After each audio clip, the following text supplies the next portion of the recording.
Hello, this video is on flooring design.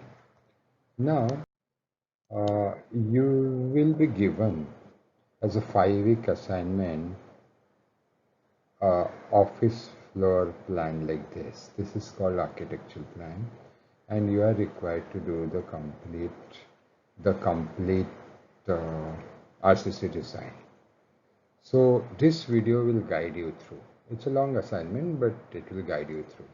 So first step always is given architectural plan, make a structural plan. And what I mean by structural plan is like this. Here you mark grid lines. See A, B, C, D, E, 1, 2, 3, 4, 5. Then you mark all the columns and you mark out beams and call them. Similar beams can be called with same name like B1, B1, B1 at along A and along E also they are same B1, B1, B1, B1, B1. Then you mark out slabs depending on their one way or two way. And then after you do this much homework, you are ready for the further design. Usually beam width is taken as same as column width, so it is usually around 230 or 250. Now, first step is load calculation. So you have to assume some slab thickness. So I've taken it as 12.5 centimeter or 125 mm. So use a self-weight. Floor finish is usually 1 or 1.25 kilonewton per square meter because it is basically the weight of tiles. And live load depends on the usage. This is office like building, so it is 4. Add up and convert it into factor load because you are designing it by limit statement. After you do this, you have to decide on each slab how we are going to design. So S1, as you can see, Ly by Lx you find out is much more than it is clearly one-way slab as shown in this figure below. So it's simple. You find mu as WL square by 8. Then check on balanced thickness required. It is 98.55 and we are provided 125. This is just to double check that the thickness is not so less that you need doubly reinforced slabs.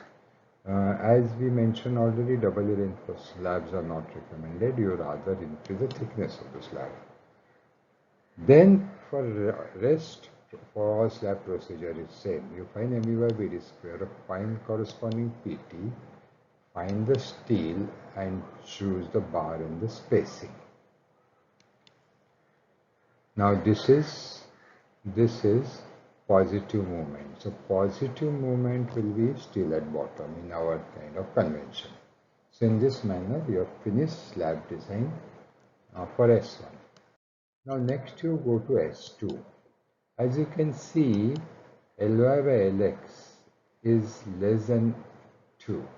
And here for remaining slabs you will have to use table 26 of IS 456 where coefficients are given. So you have to, you are already familiar with this table in the previous course, but again if you need to get familiar as to how to see the coefficient. Now you choose the right thing, that is one short side discontinuous. For S2C, 3 sides are continuous where short side is discontinuous.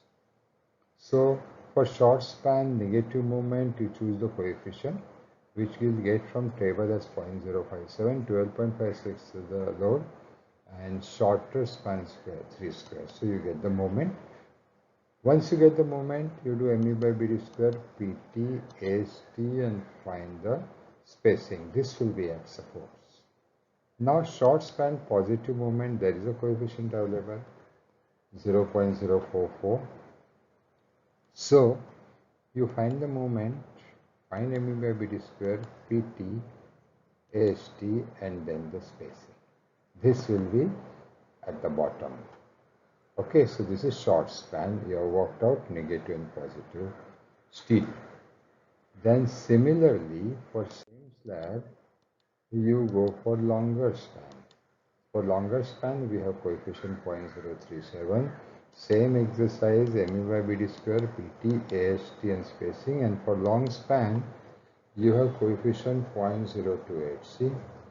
So, and this coefficient, as I already said, you'll get from table 26, you need to get little familiar with it. So go on and find the spacing.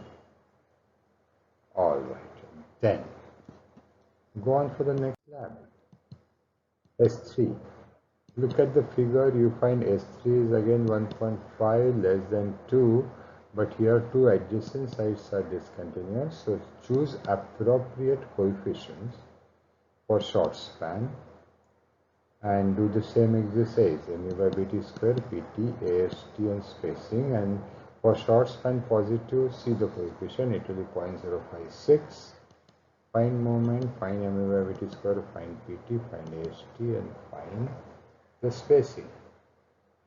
This was short span. Now again, for S3, do the same exercise for long span, exactly everything similar, and you get your spacing. Then you go for next one, S4. CS4, find Ly by Lx, it is 1. So choose the coefficients, go on with short span negative moment and steel, go on with short span positive moment and steel, and then similar exercise for S4 for long span. Follow exactly the same procedure and find out the spacing of the bars.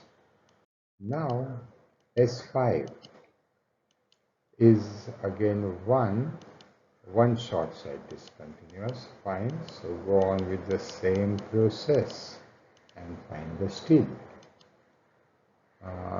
spacing at supports as well as at the center. S6 not done because it is similar to S1. S5 you continue for long span the same exercise, and then the tough part comes is all that you design. I suggest you make two figures, one from bottom steel and go on providing the steel and call it out see, you should be able to call out every steel.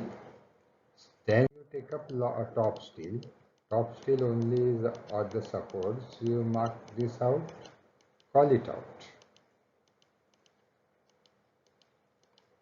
okay, and give the section, and wherever you take section you mark out the reinforcement.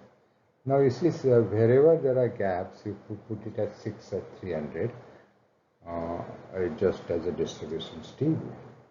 And these three figures will fit to the mark. It's a long assignment, 5-week assignment.